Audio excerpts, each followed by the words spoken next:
The German Shepherd wasn't supposed to stop. K9 Viper had been trained for precision, tracking, apprehension, control. But when Officers Idris and Makinde swept through Okoro Park that misty morning, clearing out the homeless before the senator's motorcade arrived, Viper did something she'd never done before. She pulled, hard, not toward a threat, not toward contraband or a weapon, toward a man sleeping on a bench, wrapped in an army green blanket. So faded it looked gray. Officer Idris yanked the leash. "Leave him, girl. Just another vagrant." But Viper refused. She lunged forward with such force that Idris stumbled, his boots scraping against wet gravel. The K9's focus was absolute, her body trembling with urgency as she dragged both officers toward the sleeping figure. She didn't bark. She didn't growl. She whined, a sound Officer Makinde had never heard from the battle-hardened dog. When they reached the bench, Viper did something that made both officers freeze. She sat, perfectly still, her trained signal. She'd found something. Welcome to Mr. Bryan's Tale, where every story takes you on an unforgettable journey. Whether it's thrilling adventures, heartwarming moments, or tales that'll keep you on the edge of your seat, this is your destination for captivating storytelling. If you love getting lost in exciting narratives and discovering new worlds with every video, you're in the right place. Don't forget to hit that like button and subscribe so you never miss out on the next amazing tale. Trust me, you won't want to miss what's coming next. The morning mist clung to Okoro Park like a shroud. Okoro Sampson didn't need an alarm. His body woke before dawn every day, hardwired by years of military discipline that even 4 years on the streets couldn't erase. He kept his eyes closed, listening. Traffic building on Kingsway Road. Birds in the flame trees. The distant generator hum from the luxury apartments he'd once protected. He pulled the faded green blanket tighter, feeling the weight of the metal hidden inside his jacket. Colonel Adebayo's Medal of Honor. The only proof that 12 men had died not as heroes, but as pawns in General Okonkwo's treason. Ghosts had removed it from Adebayo's body before the recovery team arrived to sanitize the scene. He'd carried it for 1,847 days, pinned against his heart. Clear the park. A voice cut through the morning. Police. Ghost didn't move. If he stayed still, breathed shallow, they'd pass him by. He'd become good at being invisible. Good at being the ghost they'd named him. But then he heard something different. Not boots. Pause. And a sound that made his soldier's instinct flare. AK-9 handler being pulled off course. Leave him, girl. Just another vagrant. The leash strain was audible. The dog was insisting. Ghost's eyes opened just slightly. A German Shepherd. Focus absolute. Dragging 2 officers directly toward his bench. The K-9 wasn't tracking contraband. She was tracking him. When she reached the bench, the dog sat. Perfect form. Alert signal. Found target. Ghost fingers closed around the metal inside his jacket. After 4 years of hiding, after 1,847 days of silence, something had just changed. Sir, the second officer said slowly. She's never done this before. Officer Idris yanked the leash harder. Viper, heel. The K-9 didn't move. Her brown eyes stayed locked on the sleeping man, her body rigid with purpose that transcended training. Officer Makinde stepped closer, hand instinctively moving to his baton. Sir, you need to move along. Senator's motorcade coming through. The man on the bench didn't respond, didn't run. He just sat up slowly, hands visible, palms open, the movements of someone who'd been through this before. His eyes were different, though. Not defiant or scared. Just resigned. Viper whined again, that strange sound that raised the hairs on Makinde's neck. She nudged forward, nose pushing against the man's torn jacket. What is it, girl? Idris crouched down, following the dog's focus. What did you? His words died. Pinned to the inside of the man's jacket, barely visible through a tear in the fabric, was a flash of bronze and ribbon, military medal. And not just any medal. Idris's grandfather had one just like it. Nigeria's Medal of Honor. Only given for extraordinary valor. Only given to the exceptional few. Sir, Idris's voice changed completely. Sir, may I see your identification? The man finally spoke, his voice rough from disuse. "Don't have any. That medal. Where did you get it?" A long pause. Then, "It belonged to my commanding officer, Colonel Adebayo." Makinde pulled out his phone, fingers flying across the screen. His face went pale. "Idris. Colonel Adebayo was killed in action. 2019. That medal is supposed to be buried with him." The man finished quietly. "I know." Idris stood up slowly, hand moving away from his baton. "Who are you?" "Someone who was supposed to die with him." Captain Amar Nwosu's office smelled like strong coffee and old case files. She looked at the man sitting across from her desk, unwashed, hollow-eyed, wearing clothes that had seen too many streets, and tried to reconcile him with the classified file open on her computer screen. Lieutenant Okoro Sampson, Special Forces, awarded 2 Medals of Valor. Reported Kia, Operation Silent Thunder, November 17th, 2019. She looked up. "Except you're not dead." Ghost, he couldn't think of himself as Okoro anymore, stared at the desk. 12 men went into the Sambisa forest that night. Only one came out.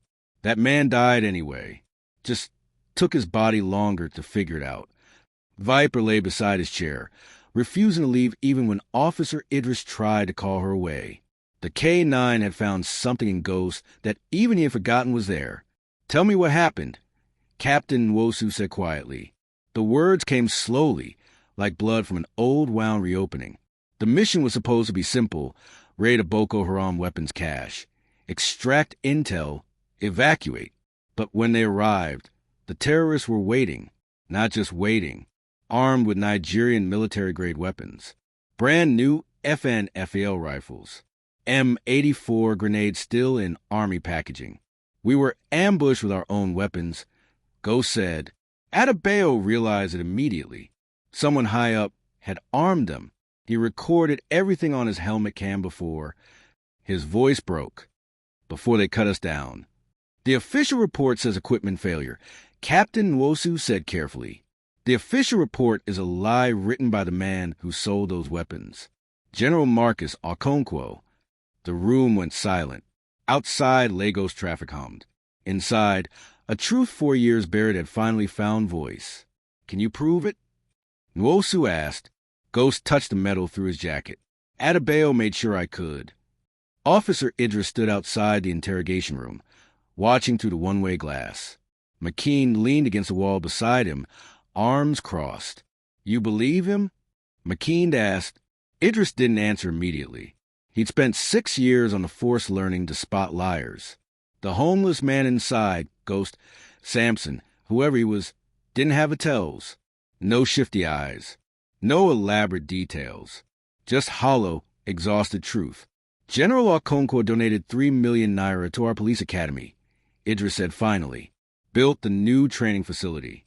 His company provides half our tactical equipment." "That's not an answer." "No," Idris admitted. "It's not." Inside the room, Captain Nwosu was showing Ghost photographs from a classified file. Idris watched the homeless man's face as each image appeared. His 12 brothers. The mission briefing. The extraction zone. That never came. When Nwosu showed the photo of the weapons cache, Ghost's hand moved instinctively to his chest, fingers pressing against the metal beneath his jacket. It wasn't a nervous gesture. It was more like checking a wound that never healed. "My grandfather served in the Biafran War," Idris said quietly. "Came home different. Broken. Nobody helped him. He died on the street corner outside our church." He straightened up. "I joined the force because I thought we protected people. All people, even the broken ones." Makinde studied his partner. "What are you saying?" "I'm saying if a decorated K-9 officer thinks there's something to find." Idris touched his badge. "Maybe we should trust her instincts." Inside, Viper's head lifted as if sensing the decision. She moved closer to Ghost, pressing against his leg, the same pressure training taught her to use for emotional support. Viper found something. Idris said, "I think we need to find the rest."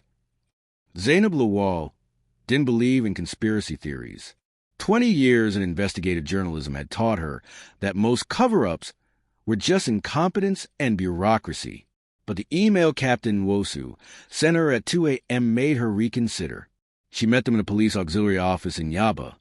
Captain Nwosu, Officer Idris, and a homeless man who looked like he'd been carved from scar tissue and silence, and a German shepherd who refused to leave his side.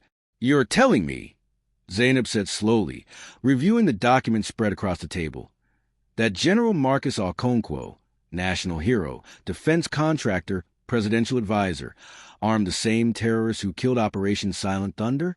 "Yes," Ghost said simply. "And you have proof?" Ghost pulled out a small plastic bag he'd carried for 4 years. Inside was a micro SD card, sealed in waterproof casing, Adebayo's helmet cam, everything, the weapons with serial numbers, the execution, his last words. Zainab took the card carefully, like handling explosives. "Why did you come forward 4 years ago?" "Because I was ordered not to," Ghost said. "Classified mission, chain of command, and because..." His voice dropped. "Because I thought if I stayed silent, stayed invisible, the weight of it would eventually kill me. I wanted it to." Viper pushed her nose against his hand. Ghost's fingers automatically moved to scratch behind her ears, muscle memory from a different life. "What changed?" Zainab asked. "She did." Ghost looked at the K9. "She found me when I was trying not to be found. Made me visible again. Made me remember that silence doesn't protect the dead. It protects the guilty." Zainab inserted the SD card into her laptop. The first frames loaded. 12 soldiers. Night vision green. Advancing through jungle. "General Okonkwo is untouchable," Zainab warned. "So are my brothers," Ghost said, "until they weren't." The shelter burned 3 hours after the meeting. Ghost had been staying in an abandoned warehouse in Abut Meta, a place known to other invisible people but forgotten by everyone else. He left only to meet with Captain Nwosu. When Officer Idris drove him back at dawn, smoke was already rising. Everything Ghost owned was inside, which wasn't much, but it was his. Coincidence? Idris asked, though his hand was already on his radio. "No," Ghost said flatly. He watched the flames consume the place he'd called home for 8 months. Not home, really, just the latest place to hide. He knows. On the warehouse wall, visible through the smoke, someone had spray-painted message. Ghost should stay buried. Officer Makinde arrived with fire trucks. While they worked, he pulled Idris aside. "General Okonkwo's office called the station. Wants to file a report about a stolen military decoration. Specifically, Colonel Adebayo's Medal of Honor. For years later, he suddenly files a report?" Idris said incredulously. "Gets better. He's demanding Sampson be remanded for psychiatric evaluation. Military facility. Says he's clearly delusional, experiencing PTSD psychosis." Ghost heard every word. A psychiatric hold in a military facility meant silence. Permanent silence. It's how they disappeared others who knew too much. Viper growled. Low warning, her body pressing against Ghost's leg. The K9 had sensed something Ghost already knew. This wasn't just about burning a shelter. It was about erasing evidence. Erasing witnesses. "He can't take you into custody without charges," Captain Nwosu said, appearing beside them. "But he can make you disappear through medical channels." Ghost touched the metal. Still there. Still real. "Then we move faster." Zainab's voice came through Nwosu's phone. "I've verified the weapon serial numbers. They're from a shipment reported destroyed in 2018. We can publish tomorrow." Ghost looked at the burning warehouse, then at the 3 people who'd chosen to believe him. Tomorrow might be too late. Officer Idris's family compound in Surulere wasn't fancy, but it had high walls and a gate that locked. His mother, Mama Idris, took one look at Ghost and Viper and asked no questions. Just pointed to the guest quarters and started heating food. "Your captain is going to have questions about me hiding a witness," Idris said, checking his phone for the 10th time. "Captain Nwosu is the one who suggested it," Ghost replied. He sat on the small bed, Viper's head in his lap. The dog hadn't left his side since finding him. It was like she understood what handlers always said. K9s don't just find targets. They find what needs to be found. A knock on the door. Captain Nwosu entered with a laptop and a hard expression. Zainab's published a preliminary story. Questions surround Operation Silent Thunder deaths. No direct accusations yet, but enough to start pressure. Ghost's jaw tightened. How long until Okonkwo responds? He already has. Press conference scheduled for tomorrow morning. He's calling it malicious slander and threatening lawsuits. Nwosu set down a laptop. But here's what's interesting. 3 other families from Silent Thunder operations have contacted Zainab in the last 2 hours. Their sons were also declared Kia. They've always suspected the official stories were wrong. Ghost looked up sharply. How many operations? Silent Thunder wasn't one mission. It was 5 missions over 18 months. Same pattern. Teams sent into compromised situations, wiped out by weapons that shouldn't have been there. Reports classified. Nwosu's voice hardened. Okonkwo didn't just kill 12 soldiers. He killed 47. The number hit Ghost like physical force. 47 brothers. 47 families told lies. 47 graves built on treason. Tomorrow at the tribunal, Nwosu continued, you'll testify publicly. We secure protection, but Ghost... She met his eyes. Once you speak, you can't disappear again. You'll be visible forever. Ghost's hand moved to the metal. 47 voices silenced. 47 ghosts waiting for someone to speak. Good, he said finally. I'm tired of being invisible. The military tribunal chamber in Abuja was designed for intimidation. High ceilings, formal portraits of past leaders. The weight of institutional authority pressed into every surface. Ghost sat at the witness table wearing a borrowed suit that didn't quite fit. Officer Idris beside him, Viper lying at his feet. General Marcus Okonkwo sat across the room in full dress uniform, medals gleaming, surrounded by expensive lawyers. He looked exactly like what he'd spent decades becoming, a national hero. Untouchable. Mr. Sampson, the presiding officer began, you've made serious allegations against a decorated general and public servant. Lieutenant Sampson, Ghost interrupted quietly. His voice was steady, the voice he'd use to lead soldiers. I was honorably discharged. I still hold the rank. The presiding officer paused, then nodded. Lieutenant Sampson, please state your testimony for the record. Ghost reached into his jacket, slowly, so no one would panic, and placed the Medal of Honor on the table. The bronze caught the light. Several officers in the room recognized it immediately. This belonged to my commanding officer, Colonel Adekunle Adebayo. He earned it for the Maiduguri rescue, 2016. 3 years later, he died in the Sambisa forest, executed by terrorists armed with weapons sold to them by the man sitting across this room. Okonkwo's lawyer stood. Objection, speculation, and... It's not speculation. Ghost produced the SD card. This is Colonel Adebayo's helmet camera footage from Operation Silent Thunder. It shows everything. The ambush, the weapons, FNFL rifles, serial numbers visible. The same rifles reported destroyed in a warehouse fire that General Okonkwo's company investigated. The room went absolutely silent. On the screen behind Ghost, the footage began to play. 12 soldiers moving through darkness. The sudden eruption of gunfire. Voices shouting in Hausa.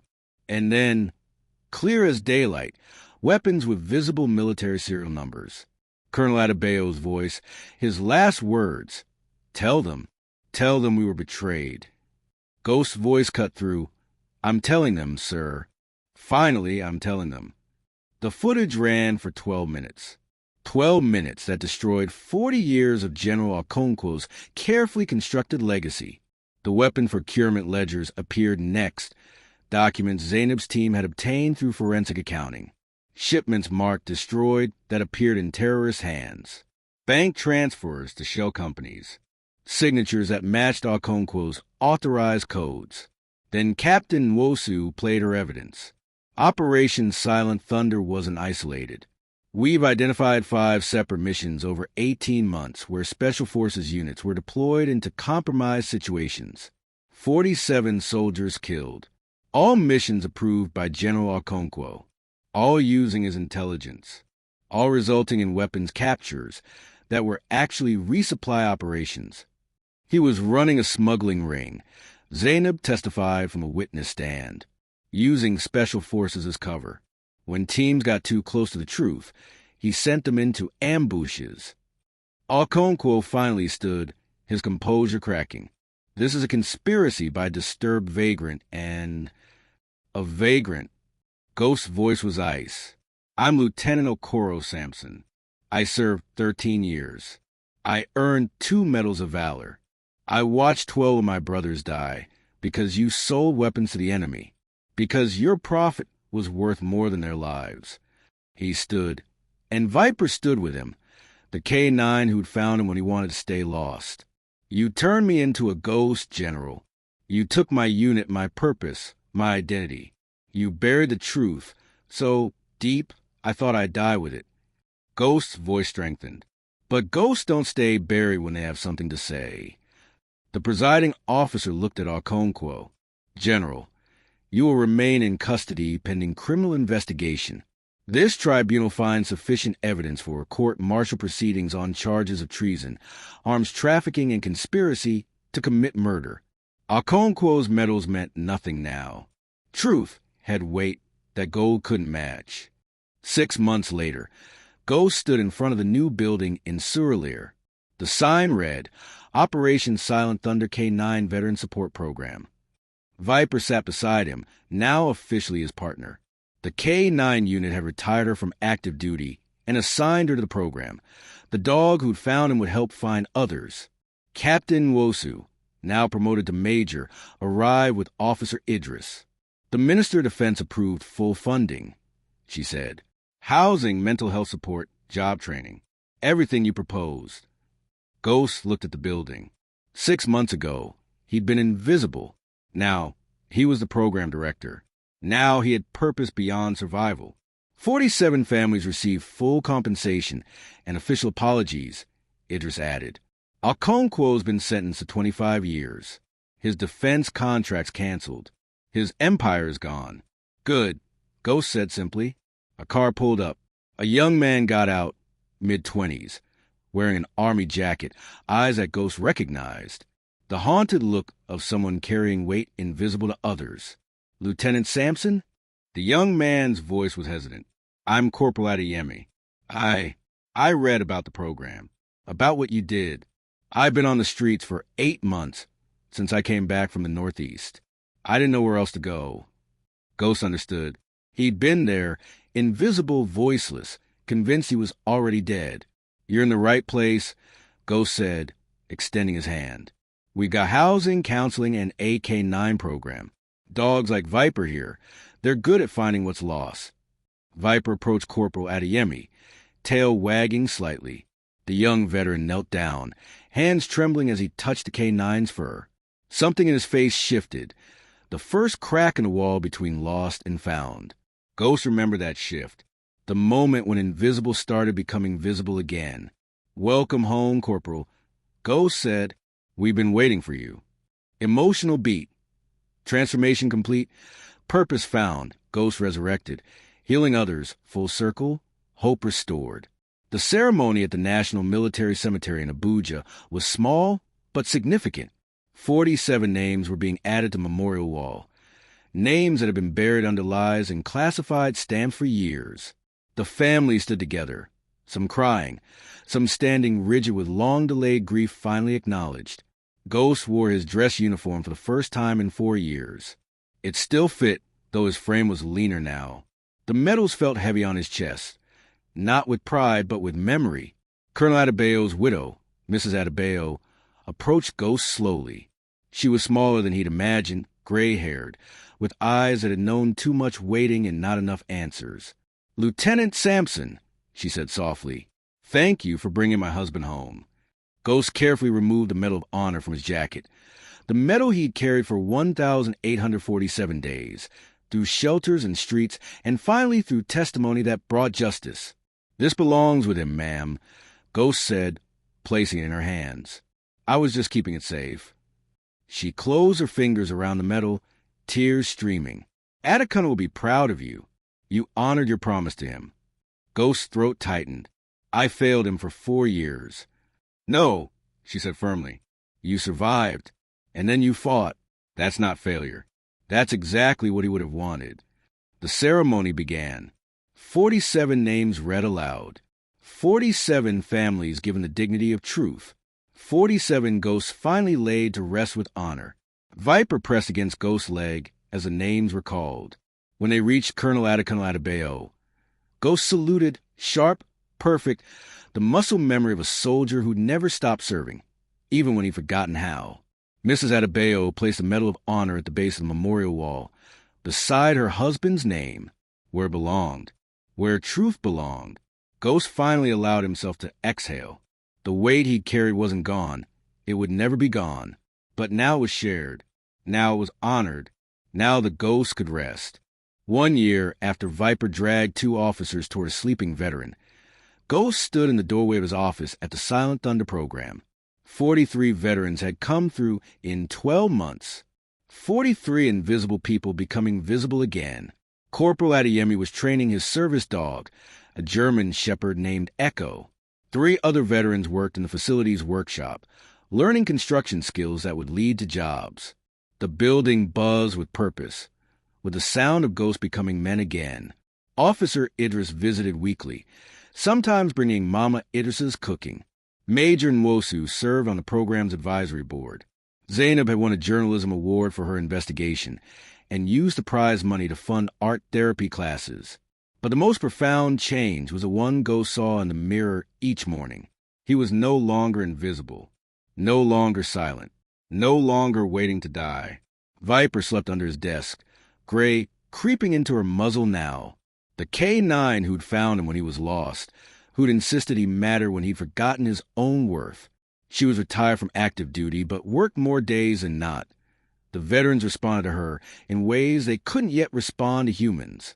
Ghost's phone buzzed. Another referral. Another soldier discharged with trauma and nowhere to go. Another ghost waiting to be found. He looked at the photo on his desk, his 12 brothers from Operation Silent Thunder, taken the day before they died. They were smiling, young, whole. Once, that photo had been his punishment. Now it was his mission. "We're ready for him," Ghost told the intake coordinator. "Send him through?" Viper's ears perked up, ready to find another lost soul, ready to insist again that invisible people matter. Ghost smiled.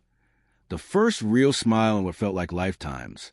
"Good girl," he said quietly. "Let's bring another ghost home." And so, Okoro Ghost Sampson's journey came full circle, from invisible veteran sleeping on a park bench to the leader who now ensures no soldier is ever forgotten again. Viper, the K9 who refused to walk past a sleeping man, proved that sometimes the most important discoveries aren't contraband or criminals. They're the invisible hero society has left behind. General Okonkwo's empire crumbled under the weight of truth. 47 families finally received justice, and Ghost transformed his pain into purpose. The medal that he carried for 1,847 days wasn't just a piece of bronze. It was a promise that the dead would not be silenced, that corruption would not win, and that ghosts could be resurrected when someone believes they're worth finding.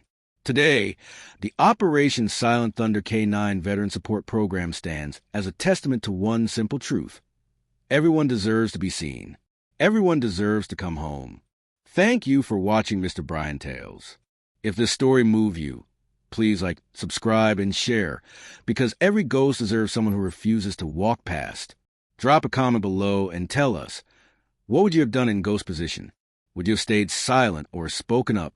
Remember, the most powerful weapon against injustice isn't violence. It's truth. And sometimes, all it takes is one loyal K9 and 2 officers willing to listen. Until next time, this is Mr. Bryan Tales, reminding you that heroes aren't always visible, but they're always worth finding. Stay inspired, stay vigilant, and never walk past someone who needs to be seen.